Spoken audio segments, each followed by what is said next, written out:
Hey everybody, and welcome to this exciting Dueling Rabbits Productions video with added value. Today, we are going to address two burning issues: a new structure, hooray, and half units and their impact on the scale of the designs we can weave on the Drawloom. Can't believe we haven't talked about half units before. They're cool. If you haven't seen my previous video on pseudo damask on the Drawloom, I urge you to give it a gander before you dig into this one. There's a lot of overlap. We also need to review some terms and basic concepts. Please keep in mind, generalizations abound. In a typical Drawloom setup, our warp ends are threaded onto our ground shafts and through our pattern leashes in groups. The number of ends in each group is usually the same as the number of ends required for one unit of the ground structure. Often, this is the same as the number of ground shafts we are using. In addition, each leash is threaded with the same number of ends as we have ground shafts. In this example, we are weaving 4-end broken twill damask. Each unit of the structure requires 4 warp ends. Therefore, we have 4 ground shafts threaded straight. Each of our 4 end repeats goes through its own pattern leash.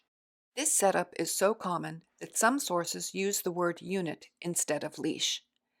But I prefer to reserve the word unit to describe the interlacements of the textile itself. In our twill damask example, each leash and its 4 threads correspond to one ground or pattern unit. Think of it as a pixel in our design. This unit is 4 threads by 4 threads, 4 warp ends, and 4 weft picks. The same organizing principle holds true with larger design units too. 5-end satin damask units require 5 ground shafts, 5 end leashes, and 5 picks per pixel. 6-end irregular satin damask units require 6 ground shafts, 6 end leashes, and 6 picks. But what if the unit in our structure starts to get kind of big? When we're weaving 8-end satin, for example, with 8 end leashes and 8 picks per unit, our designs can start to get boxy looking, even when woven with fine threads. Curves become harder to produce, and the figures can start to look pixelated. What if this isn't the effect we're going for? The answer lies in half units, something I had occasion to ponder at the end of my pseudo-damask project. At the urging of an imaginative Drawloom weaving pal, I decided to use my last few inches of warp to try a Bergman-style threading on my ground shafts. Are you familiar with the thing called Bergman Weave?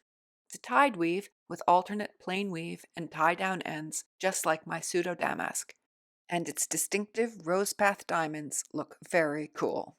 Since in my last video I claimed that lots of structures would work on the ground shafts of a pseudo-damask setup, I got to work to see whether that was really true. This is how I conceptualized Bergman for the Drawloom. The shaft I call plain weave A is here. It holds all of the pattern ends in their long eye heddles. The 3 remaining shafts are threaded with the tie-downs in standard heddles. Here are the same pairs of pattern and tie-down ends we saw in pseudo-damask. 1 thick pattern pair followed by 1 thinner tie-down all the way across. In this case, since my pattern pairs are threaded through the same pattern heddle, I counted each pair as 1 pattern end for this project. Instead of a straight draw, the tie-downs are threaded in characteristic rose path V-dots across the warp. Each repeat has 16 ends in total. It's important that the pattern ends be pulled in units that harmonize with the rose path threading. I made sure my leashes of 8 ends were centered between the tie-downs here and here. In other respects, my setup was similar to what it had been before. The shaft for plain weave A at the back, and 3 ground shafts rather than the previous 4 in front of that. As we saw, the structure requires 8 pattern ends per repeat of the ground shaft threading. My 8-end leashes from the pseudo-damask setup fit the bill admirably. My tie-up followed the rules I laid out in the previous video. My 2 plain weave treadles were set up as before to treadle the plain weave A shaft against the remaining 3. These tie-ups are shown in blue on the diagram. The remaining 3 ground shafts were tied up for rose path, shown in yellow. You can see how the foundation cloth is treadled here. 1 full repeat of the pattern requires a lot of picks, 16 for our thick foundation weft and 16 more for tabby. As with true damask, we reverse the face of our units to create pattern. Do you see where I'm going with this? Every repeat, or unit, or pixel in our design is 16 ends wide by 32 picks tall. It's ginormous. Far too monstrous for fine, figurative designs. This is where half units come into play, because really there is no law that says our leashes have to have the same number of ends as our ground cloth unit, nor do we have to treadle the same number of rows as the unit is high. We can be adaptable. Here's how. I've made the pattern unit on our drawdown translucent so you can see how it relates to the interlacements on the foundation cloth. This is what our pattern unit looks like if we use 8 end leashes like the structure strictly calls for. But what if we have the number of ends in each leash? Then we have the width of the unit. What if we have the number of picks? We have the height of our unit. Our half units, instead of being 16 by 32, are now 8 by 16. On the pattern harness, we can see the changes. I've just changed a few for comparison. Here's my first pattern shaft with one 8-end leash on it. You can see there are 8 pattern heddles, each threaded with a pair of pattern ends. On my second shaft here, there are 2 8-end leashes. But on my third shaft, I have halved the number of heddles in each leash. You can see there are only 4 pattern heddles in this leash here. The other one is the same. On the shaft behind, there are 2 more 4-end leashes. The adjacent half units on shafts 3 and 4 form one whole unit. This is what the weaving looks like if I raise shaft 1 followed by shaft 2, each with their 8-end units. You can see the cool rose path effect of the foundation cloth, and the reverse plain weave face where pattern is being woven. Note how my rose path repeat is nicely centered between my pattern units. Also, notice how large the units are. Let's see what we can do about that. I've raised shaft 1 again. You can see all its pattern ends being raised to the top of the plain weave shed above the yellow origami paper. You can count 8 pairs of ends if you look closely. Now let's raise the half units on shaft 3. Only 4 pairs of ends in each unit are on top of the shed now.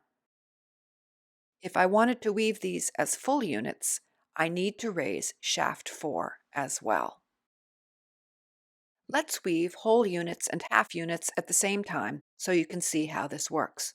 Here, I'm lifting shaft 1 in the center with its whole unit, and shaft 3 with its half units on either side.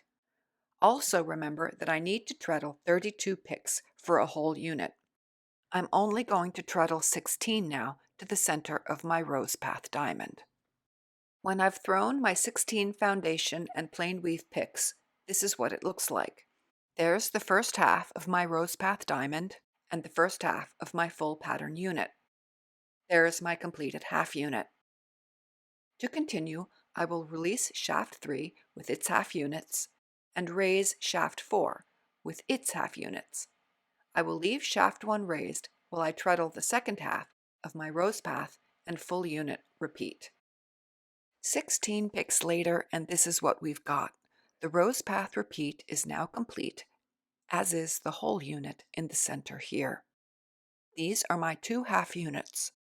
Observe how they fit into the upper right and lower left quadrants of the rose path repeat.